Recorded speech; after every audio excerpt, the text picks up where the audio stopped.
السلام علیکم ورحمۃ اللہ وبرکاتہ۔ بسم اللہ الرحمن الرحیم۔ جب دنیا میں ہر طرف شرک و کفر کی آوازیں ہر جگہ سے شروع ہو گئیں اور پوری دنیا میں بت پرستی جیسی بدترین لعنت نے دنیا والوں کو اپنے اندھیروں میں چھپا لیا، انسان ذات نے اپنے کریم رب کی بندگی چھوڑ دی اور درندوں جیسی زندگی گزارنے کا آغاز کر دیا۔ جہالت اور گمراہی کی وجہ سے اپنے خدا کے رشتوں کو بھلا دیا، اپنے جگر کے ٹکڑوں کو زندہ درگور کرنے جیسی ملعون رسم و رسومات کو اپنا مقصد بنایا اور بھی سینکڑوں برائیاں اپنے وجود میں شامل کر دیں، اور ہر سمت اندھیرا ہی اندھیرا ہو گیا۔ اس وقت اللہ تعالیٰ کی ذات کو انسان ذات کی حالت پر رحم آ گیا اور اپنے محبوب پیغمبر حضرت محمد مصطفیٰ صلی اللہ تعالی علیہ وآلہ وسلم کو دنیا کا آخری پیغمبر و ہادی بنا کر بھی دنیا میں انسان کی رہنمائی کے لیے پیدا فرمایا۔ جب نبی مکرم حضرت محمد مصطفیٰ صلی اللہ علیہ وآلہ وسلم نے اپنی زبان اطہر سے اپنے پروردگار کا پیغام لوگوں تک پہنچانا شروع کر دیا تو لوگوں کی رسول صلی اللہ علیہ وسلم مکرم حضرت مصطفیٰ صلی اللہ علیہ وآلہ وسلم کو اس پیغام سے روکنے کی کوشش شروع کر دی، اور جس شخص نے آپ صلی اللہ علیہ وسلم کے پیغام کو قبول کیا اس پر مصیبتوں کے پہاڑ گرانا شروع کر دیے اور طرح طرح کی اذیتیں دینا شروع کر دیں، لیکن یہ شمع رسالت کے پروانے، آسمان نبوت کے چمکتے ستارے، بستان نبوت کے مہکتے پھول، آفتاب رسالت کی چمکیلی شعاعیں اور آغوش نبوت کی وہ ہستیاں اپنے آقا حضرت محمد صلی اللہ علیہ وسلم پر اپنی جان، مال و اولاد قربان کرنے کے لیے تیار ہو گئے، لیکن اس رسول محترم حضرت محمد مصطفیٰ صلی اللہ علیہ وسلم کے دامن کو چھوڑنے کا تصور بھی نہیں کیا۔ اس وقت رب کائنات نے ان مقدس ہستیوں کے متعلق ارشاد فرمایا، یہی وہ لوگ ہیں جن کو اللہ تعالیٰ نے ہدایت دی اور یہی عقل والے ہیں۔ جب ان مقدس ہستیوں نے اپنے ان خود ساختہ معبودوں کی غلامی کو چھوڑ کر ایک خدا کی غلامی اختیار کی تو انہیں لوگوں نے وہ تکالیف دینا شروع کر دیں جن کو پڑھ کر انسان کانپ اٹھتا ہے، لیکن اسلام ہے ان صحابہ کرام رضوان اللہ تعالی علیہم اجمعین کو جنہوں نے اپنی جانیں اسلام کی خاطر قربان کر دیں، لیکن اپنے نبی کریم صلی اللہ علیہ وسلم کے پیغام کو اپنے دل سے نکالنے کا تصور بھی نہیں کیا۔ ان مقدس ہستیوں کے واقعات کو پڑھ کر ایک مسلمان کا ایمان شک و شبہات سے بالکل پاک ہو جاتا ہے اور ہر قدم پر اپنی کامیابی کا یقین زیادہ بڑھ جاتا ہے۔ حضرت یاسر بن عامر رضی اللہ تعالیٰ عنہ یمن کے باشندے تھے۔ یہ آپس میں 4 بھائی تھے۔ حضرت یاسر، مالک، حارث اور ایک چھوٹا تھا یہ چوتھے بھائی تھے۔ سب سے زیادہ محبت کرتے تھے۔ ایک مرتبہ وہ کہیں گم ہو گیا جس کی ان کو کوئی خبر تک نہ ملی۔ یہ لوگ اپنے بھائی کی محبت کی شدت کی وجہ سے دل کے ہاتھوں مجبور ہو کر اپنے بھائی کو ڈھونڈنے کے لیے گھر سے نکلے۔ اپنے علاقے کا چپا چپا چھان مارا، لیکن ان کا محبوب بھائی ان کی نظروں نے نہیں دیکھا۔ آخر حضرت یاسر رضی اللہ تعالیٰ عنہ اپنے دونوں بھائیوں مالک و حارث کے ساتھ اپنے بھائی کی تلاش کرتے کرتے مکہ کی سرزمین میں پہنچ گئے، لیکن یہاں بھی انہیں اپنے بھائی کے متعلق کوئی معلومات نہ مل سکیں۔ لیکن اس پاک سرزمین میں آقائے نامدار ان حضرت صلی اللہ علیہ وسلم نے توحید کا پرچم بلند کر رکھا تھا۔ یہ دولت حقیقی حضرت یاسر کے مقدر میں لکھی جا چکی تھی۔ جیسے ہی اعلان اس مقدس شخصیت کے کانوں میں پہنچا تو اپنے بھائیوں کو کہنے لگا کہ میں نے وہ دولت ابدی حاصل کر لی ہے کہ اب مجھے کسی دوسری چیز کی ضرورت نہیں ہے۔ اگر رہنا چاہتے ہو تو میرے ساتھ رہ سکتے ہو، ورنہ تم اپنی مرضی سے مجھے چھوڑ کر جا سکتے ہو، مجھے تم سے شکایت نہیں ہے۔ یہ بات سن کر دونوں بھائی مایوس ہو کر سرزمین مکہ پاک سے اپنے ملک یمن چلے گئے، لیکن حضرت یاسر بن عامر رضی اللہ تعالی عنہ نے مکہ پاک میں سکونیت اختیار کر دی اور یہاں ابو حنیفہ بن مغیرہ سے خلیفانہ تعلقات پیدا کر لیے۔ ابو حذیفہ نے اپنی ایک نیک سیرت لونڈی حضرت سمینہ بنت ہبات رضی اللہ تعالیٰ عنہ حضرت یاسر بن عامر رضی اللہ تعالیٰ عنہ کو بخش دی، جس سے انہوں نے نکاح کر لیا اور اپنی زندگی کے دن مکہ پاک میں گزارنے لگے۔ بالآخر قدرت نے حضرت یاسر اور حضرت یاسیمہ رضی اللہ تعالیٰ عنہ کو ایک خوبصورت و سیرت بیٹا عطا فرمایا، جس کا نام حضرت عمار رضی اللہ تعالیٰ عنہ رکھا گیا۔ یہ مقدس بچہ آگے چل کر اپنی سیرت و صورت، کردار و گفتار اور عشق رسول میں جل کر تاریخ اسلام کا ایک مستقل لعان بن گیا، جس کی سیرت و عشق کے واقعات پڑھ کر انسانی عقل دنگ رہ جاتی ہے۔ ابو حذیفہ بن مغیرہ نے حضرت یاسر و سمینہ عمار رضی اللہ تعالیٰ عنہ کو بڑی اچھی طرح سے رکھا تھا۔ پھر جب ابو حذیفہ بن مغیرہ نے وفات پائی تو آل یاسر رضی اللہ تعالیٰ عنہ اپنی زندگی کے لمحات گزارنے کے لیے کسی کے محتاج نہیں تھے۔ پھر وقت نے کروٹ بدل ڈالی۔ حضرت محمد مصطفیٰ صلی اللہ علیہ وسلم نے اعلان نبوت فرمایا اور ہر طرف توحید کا پیغام عام کر دیا، تو آہستہ آہستہ لوگ اس اعلان نبوت پر لبیک کہہ کر دین اسلام کو اپنا آخری سرمایہ سمجھ کر اس دین کو قبول کرنا شروع ہو گئے۔ جیسے جیسے لوگ مسلمان ہونے لگے تو اہل مکہ نے مصائب کو بڑھانا شروع کر دیا، اور جس کو بھی دین اسلام کو قبول کرتے ہوئے دیکھتے تو اس پر ٹوٹ پڑتے اور انہیں بہت ہی دردناک سزائیں دیتے۔ کسی کو مکہ کی ریتیلی زمین پر لیٹا کر اس کے سینے مبارک پر بڑے بڑے پتھر رکھ دیتے تھے، کسی کو ناک میں دھواں دیتے تھے، کسی کو گلیوں میں گھسیٹتے رہتے تھے، کسی کو لوہے کی زرہ پہنچانا کر انگاروں کو پر ڈال دیتے تھے، وغیرہ وغیرہ۔ ایسی عبرتناک سزائیں فقط اسی کے لیے دی جاتی تھی کہ لوگوں، تم فقط بتوں کی عبادت کرو، اللہ تعالیٰ کے پیغام کو چھوڑ دو۔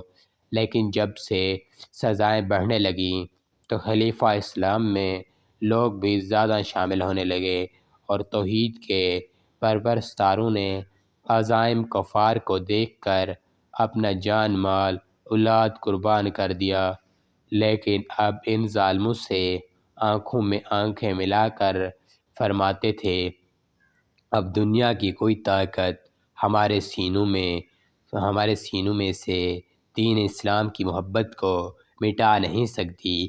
تمہاری یہ سزائیں ہمارے ایمان کو نقصان نہیں پہنچا سکتی۔ تم اپنا بدترین کام کرتے رہو، ہم اپنی جانیں قربان کرنے کے لیے تیار ہیں۔ اب جیسے ہی کفار مکہ کو حضرت یاسر اور سمیہ عمار رضی اللہ تعالیٰ عنہ کے مسلمان ہونے کی خبر ملی تو بنی مخزوم کے لوگ غیظیت و عذب میں جل اٹھے اور اپنے ناپاک ارادوں کو تکمیل کے لیے آل یاسر رضی اللہ تعالیٰ عنہ پر تکالیف کا دائرہ بڑھا دیا۔ ان توحید کے متوالیوں کو اتنا مارتے تھے کہ ان کا جسم مبارک خون میں سرخ ہو جاتا تھا۔ پھر کفار کہتے تھے کہ اب بتاؤ ایمان چھوڑتے ہو یا نہیں؟ اگر نہیں چھوڑو گے تو ہم تمہیں ایسی عبرتناک سزائیں دیں گے کہ لوگوں کے لیے مثال بن جاؤ گے۔ جب کفار مکہ اپنے ناپاک ارادہ ظاہر کرتے تھے تو یہ تینوں فرماتے تھے کہ محمد صلی اللہ علیہ وسلم پر ہماری 1000 جانیں بھی قربان ہیں۔ اگر ہم ایسی حالت میں بھی فوت ہو گئے تو ہمیں موت سے کوئی شکوہ نہیں، بلکہ ہمیں فخر سے کہیں گے کہ محبوب صلی اللہ علیہ وسلم کے قدموں میں قربان ہوئے۔ یہ جواب سن کر کفار جل جاتے تھے۔ پھر ان کو پکڑوں، پھر ان کو لکڑیوں، گھونسلوں اور لاتوں اتنا پیٹتے تھے کہ یہ مظلوم بے ہوش ہو جاتے تھے۔ پھر جب ہوش میں آتے تھے کفار پوچھتے تھے بتاؤ اب کیا ارادہ ہے؟ اذیتیں برداشت کرنے کا شوق ہے یا ایمان چھوڑتے ہو؟ یہ سن کر یہ مجاہدین نبی کریم صلی اللہ علیہ وسلم سے فرماتے تھے کہ دائماً مصطفیٰ کا ہم چھوڑ کیسے دیں؟ ہمارا ایمان اتنا کمزور نہیں ہے کہ ایک مرتبہ ظالم کفار کے ہاتھوں سے یہ تینوں اذیت ناک سزائیں جھیل رہے تھے تو یہ وہاں سے حضرت محمد مصطفیٰ صلی اللہ تعالی علیہ وآلہ وسلم کا گزر ہوا۔ ان کی مظلومی کو دیکھ کر آپ کا دل بھر آیا تو فرمانے لگے اے آل یاسر صبر کرو، تمہاری جگہ جنت ہے۔ ایسی بدترین سزاؤں سے بھی کفار کا سینہ ٹھنڈا نہیں ہو اور زیادہ اذیت ناک سزائیں دینے کے لیے کفار کے سردار ابو جہل نے حضرت سمیہ رضی اللہ تعالیٰ عنہ کو برچھی مار کر شہید کر دیا، اور یوں حضرت بی بی سمیہ رضی اللہ تعالیٰ عنہ تاریخ اسلام کی پہلی شہید خاتون بن گئی۔ کروڑوں سلام ہوں اس کی جرت پر کہ اپنی جان تو دے دی لیکن اپنے محبوب صلی اللہ علیہ وسلم کے دامن کو چھوڑنے کا تصور بھی نہیں کیا، اور تاریخ کے اوراق میں اپنے عمل سے یہ ثابت کر دیا کہ ظالم کسی کے دل پر حکومت نہیں کر سکتا۔ دل پہ حکومت تو بڑی چیز ہے، کسی کے ارادوں کو بھی نہیں مٹا سکتا۔ جب یہ عبرتناک خبر حضرت یاسر بن عامر رضی اللہ تعالیٰ عنہ کو ملی کہ اس کی بیوی کو ظالموں نے شہید کر دیا تو اس اندوہناک خبر سے حضرت یاسر رضی اللہ تعالیٰ عنہ کو بہت صدمہ پہنچا اور روتے ہوئے اپنے محبوب آقا حضرت محمد صلی اللہ علیہ وسلم کے دربار میں اقدس میں حاضر ہو کر عرض کیا یا رسول اللہ صلی اللہ علیہ وسلم، اب تو ظالموں نے ظلم کی انتہا کر دی۔ آپ صلی اللہ علیہ وسلم کی آنکھوں میں بھی آنسو آ گئے اور حضرت یاسر رضی اللہ تعالیٰ عنہ کو صبر کی تلقین فرمائی اور فرمایا اے اللہ، خاندان یاسر کو دوزخ کی آگ سے بچانا۔ اس واقعے کے بعد بھی ظالموں کے ناپاک ارادے ختم نہ ہوئے بلکہ وہ بھی زیادہ مضبوط ہو گئے۔ پھر چشم فلک نے دیکھا کہ کفار مکہ نے مظلوم بوڑھے حضرت یاسر رضی اللہ تعالیٰ عنہ کو اتنا مارنا شروع کر دیا کہ آپ بے ہوش ہو گئے۔ جب ہوش میں آتے تھے تو کفار کہتے تھے اپنے آخری انجام بھی عنقریب دیکھ لو گے ورنہ تم ایمان کو چھوڑ دو۔ آپ فرماتے تھے ظالمو، تم میری جان تو لے سکتے ہو، میری مظلومہ بیوی کو شہید کر سکتے ہو، میرے محبوب بیٹے عمار پر تکلیف کی لرزہ خیز سزاؤں کی داستانیں تو قائم کر سکتے ہو، لیکن میرے قلوب میں میرے کریم رب نے جو اسلام کا بیج بویا ہے اس کو تم قیامت تک نہیں اکھاڑ سکو گے۔ غلیظ و عذب میں جل کے مر جاؤ گے لیکن میرے ایمان کو کچھ نہیں کر سکو گے۔ یہ صبر کے پہاڑ تھے، انہوں نے اسلام کی خاطر ایسی سزائیں برداشت کیں کہ اگر پہاڑ پر گرتیں تو وہ بھی پرزہ پرزہ ہو جاتے، لیکن اس مرد حق پرست کے ارادے کو مٹا نہیں سکے۔ یہ وہ لوگ تھے جن کے لیے اللہ تعالیٰ نے فرمایا تھا یہی سچے مومن ہیں۔ بالآخر حضرت یاسر رضی اللہ تعالیٰ عنہ بھی ان ظالموں کی سزائیں سہتے سہتے شہید ہو گئے، لیکن اپنے محبوب آقا صلی اللہ علیہ وسلم کے دامن کو اپنے ہاتھوں سے نہیں چھوڑا۔ جب حضرت یاسر اور حضرت سمیہ رضی اللہ تعالیٰ عنہ شہید ہو گئے تو اب کفار نے ان کے بیٹے حضرت عمار بن یاسر رضی اللہ تعالیٰ عنہ کو اپنی ظالمانہ کارروائی کا نشانہ بنایا۔ وہی یہ ظلم وہی تکلیفیں، وہی اذیتیں، وہی مصیبتیں حضرت عمار بن یاسر رضی اللہ تعالیٰ عنہ کو دینے لگے جو ان کے مظلوم والدین کو دے دے کر شہید کر دیا تھا۔ اب اس توحید کے قائل کو مشرکین و کفار نے بھوکا پیاسا رکھنا شروع کر دیا۔ پھر جب کفار سوچتے تھے کہ اب یہ اپنا دین اسلام چھوڑ دے گا تو پھر آپ کو ایسی دردناک سزائیں دیتے جسے سن کر انسان کا رواں رواں کانپ اٹھتا۔ یہ ظالم لوگ اس بھوکے پیاسے سے شیر کو گرم ریت پر اور دھکتے ہوئے انگاروں پر لٹاتے تھے جس کی آگ کی وجہ سے آپ کا جسم مبارک جل جاتا تھا اور جسم سے خون بہنے لگتا تھا، لیکن اس صبر کے پہاڑ کے استقلال کی میں ذرا برابر بھی فرق نہیں آتا تھا اور اس کے قدم راہ حق میں ذرا بھی نہیں ڈگمگاتے تھے۔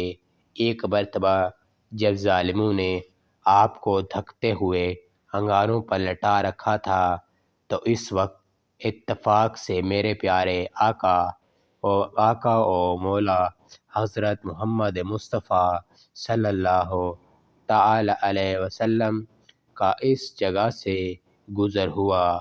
جب آپ نے پیارے صحابی حضرت عمار بن یاسر رضی اللہ تعالیٰ عنہ کی یہ حالت دیکھی تو آپ کا دل بہت کڑھا اور حضرت عمار رضی اللہ تعالیٰ عنہ کے سر پر شفقت کا ہاتھ پھیرا اور فرمایا اے آگ، تو عمار بن یاسر کے لیے اسی طرح ٹھنڈی اور سلامتی والی بن جا جس طرح حضرت ابراہیم علیہ السلام کے لیے بن گئی تھی۔ حضرت عمار رضی اللہ تعالیٰ عنہ نے صبر و استقامت کا وہ مظاہرہ کیا جس سے تاریخ اسلام میں اس مرد مجاہد کو تا قیامت صابرین میں یاد کیا جائے گا۔ پھر وہ خوشی کے لمحات بھی آ گئے جب اللہ تعالیٰ نے اپنے محبوب صلی اللہ علیہ وسلم کو فرمایا اب ہجرت کی تیاری کرو۔ جب میرے آقا محمد مصطفیٰ صلی اللہ تعالی علیہ وآلہ وسلم کو مدینہ کی طرف ہجرت کا حکم ہوا تو حضرت عمار بن یاسر رضی اللہ تعالی عنہ کو بھی یہ موقع نصیب ہوا اور مدینہ پاک میں پہنچ کر امن کا سانس لیا۔ یہ وہ ہستیاں تھیں جن کے خون سے اسلام کے باغ کی آبیاری کی گئی، جن کے لہو سے اسلام پوری دنیا میں پھیلا، انہی کے صدقے میں ہمیں بھی اسلام نصیب ہوا۔ بڑھاپے کے دنوں میں حضرت عمار رضی اللہ تعالیٰ عنہ کی پشت مبارک پر سیاہ داغ نظر آتے تھے، جس کی وجہ پوچھنے پر آپ فرماتی تھی، یہ وہ نشان ہے جب مجھے انگاروں پر سلایا جاتا تھا، گرم ریت پر لٹایا جاتا تھا، لیکن میں نے صبر کا دامن نہیں چھوڑا، کبھی زبان سے کوئی شکایت نہیں کی۔ حضرت عمار بن یاسر رضی اللہ تعالیٰ عنہ ہجرت کے موقع پر قباء میں اس مقدس مسجد کی تعمیر کے وقت پتھر ڈھونڈتے تھے اور اس کی تعمیر میں بڑھ چڑھ کر حصہ لیتے تھے۔ یہ اسلام کی سب سے پہلی مسجد تھی جس کی تعمیر کے وقت آپ سب سے زیادہ اینٹیں اٹھاتے تھے، اور یہ ریج بڑھتے تھے کہ ہم مسلمان ہیں، ہم مسجد بناتے ہیں۔ پھر جب آپ مدینہ پاک میں اپنے آقا نامدار حضرت محمد مصطفیٰ صلی اللہ علیہ وسلم کے دربار اقدس میں رہنے لگے تو ساری مصیبتیں، تکالیفیں، اذیتیں ختم ہو گئیں۔ پھر جب اللہ تعالیٰ نے جنگ بدر میں کفار کو ذلیل و خوار کیا اور اس جنگ میں ابو جہل جیسے ظالم لوگ مارے گئے، تو میرے آقا و مولا حضرت محمد صلی اللہ علیہ وسلم نے حضرت عمار بن یاسر رضی اللہ تعالیٰ عنہ کو فرمایا کہ اللہ تعالیٰ نے تمہاری ماں کے قاتل کا بدلہ لے لیا۔ حضرت عمار بن یاسر رضی اللہ تعالیٰ عنہ نے حضور صلی اللہ علیہ وسلم کے ساتھ تقریباً سب جنگوں میں شامل ہو کر کردار شجاعت حاصل کیا تھا۔ آپ نے سیدنا صدیق اکبر رضی اللہ تعالیٰ عنہ کے دور خلافت میں جنگ یماں کی خون ریزی جنگ میں وہ بہادری دکھائی جس سے بدترین کے کلیجے پھٹ گئے۔ اس جنگ میں آپ کا ایک کان مبارک بھی شہید ہو گیا، لیکن آپ نے اس کی کچھ پرواہ نہیں کی اور کفار کی صفوں کو الٹ کر رکھ دیا۔ کئی کفار آپ کے ہاتھوں جہنم رسید ہو گئے۔ جب ایک موقع پر مسلمانوں کے قدم اکھڑاتے دیکھے تو ایک بلند چٹان پر کھڑا ہو کر للکارا، اے مسلمانوں، کیا جنت سے بھاگ رہے ہو؟ میں عمار بن یاسر ہوں، ادھر پلٹو۔ ان کی للکار سن کر وہ پلٹ پڑے اور مرتدین کو اپنی تلواروں پر رکھ لیا۔ یہ مرد قلندر مجاہد صحابی رسول حضرت عمر فاروق رضی اللہ تعالیٰ عنہ کے خلاف میں کوفے کے گورنر ہیں اور انصاف کے تقاضوں کو پورا کر کے دکھایا۔ پھر اس صحابی کو رسول کو جنگ صفین میں حضرت علی رضی اللہ تعالیٰ عنہ کی طرف سے داد شجاعت دیتے ہوئے شہادت نصیب ہوئی۔ رسول صلی اللہ علیہ وسلم نے ایک بار وضو کے بعد موضع پہنچنے کا ارادہ فرمایا، لیکن دیکھا کہ اچانک آپ صلی اللہ علیہ وسلم کا موزہ ایک عقاب اٹھا کر لے گیا۔ آپ صلی اللہ علیہ وسلم یہ معجزہ دیکھ کر حیران ہوئے۔ تھوڑی ہی دیر کے بعد آپ نے دیکھا کہ عقاب نے موزے کا منہ زمین کی طرف کیا، جس سے ایک سیاہ سانپ گرا۔ اس عمل کے بعد عقاب نے موزہ حضور صلی اللہ علیہ وسلم کی خدمت میں پیش کر کے عرض کیا، یا رسول اللہ صلی اللہ علیہ وآلہ وسلم، میں نے اسی ضرورت سے گستاخی کی تھی کہ اس کے اندر سانپ گھسا ہوا تھا۔ مجھے اللہ تعالیٰ نے آپ صلی اللہ علیہ وسلم کی حفاظت پر مأمور فرمایا، اور نہ میری کیا مجال تھی کہ میں آپ صلی اللہ علیہ وسلم کے حضور صلی اللہ علیہ وسلم ایسی بے ادبی کرتا حضور صلی اللہ علیہ وسلم نے اللہ تعالیٰ کا شکر ادا کیا اور فرمایا ہم نے جس حادثے کو باعث صدمہ سمجھا وہ دراصل باعث رحمت تھا۔ عقاب نے عرض کیا کہ میں نے ہوا میں اٹھتے ہوئے موضع شریف میں سانپ دیکھ لیا تو یہ میرا کمال نہیں یا رسول اللہ صلی اللہ علیہ وسلم، یہ آپ ہی کے نور اور روشنی کا فیضان اور عکس تھا۔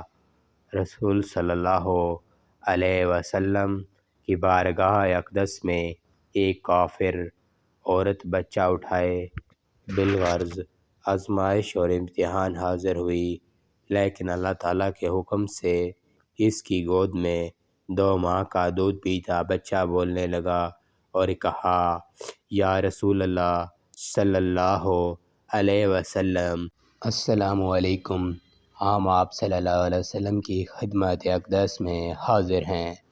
بچے کی ماں کے چہرے کا رنگ زرد ہو گیا اور غصے سے کہنے لگی خاموش ہو جاؤ، یہ گواہی تیرے کان میں گھسنے سکھائی تھی۔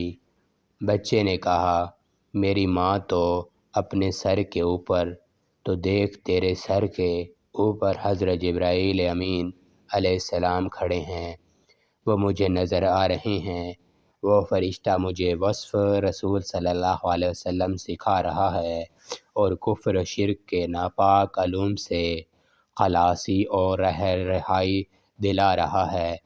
رسول صلی اللہ علیہ وسلم نے فرمایا اسے بچے یہ بتاؤ کہ تیرا نام کیا ہے؟ بچے نے کہا میرا نام اللہ تعالیٰ کے نزدیک عبدالعزیز ہے، مگر ان مشرکوں نے میرا نام عبدالغضبی رکھا ہے۔ اس پاک ذات کے صدقے جس نے آپ کو پیغمبری بخشی، میں اس عذاب بت کے پاک بیزار اور بری ہوں۔ آپ صلی اللہ علیہ وسلم نے جب مسجد نبوی بنائی تو اس کا ممبر نہیں تھا، مسجد کے اندر کھجور کا ایک تنا تھا، اس کے ساتھ ٹیک لگا کر آپ صلی اللہ علیہ وسلم خطبہ دیا کرتے تھے۔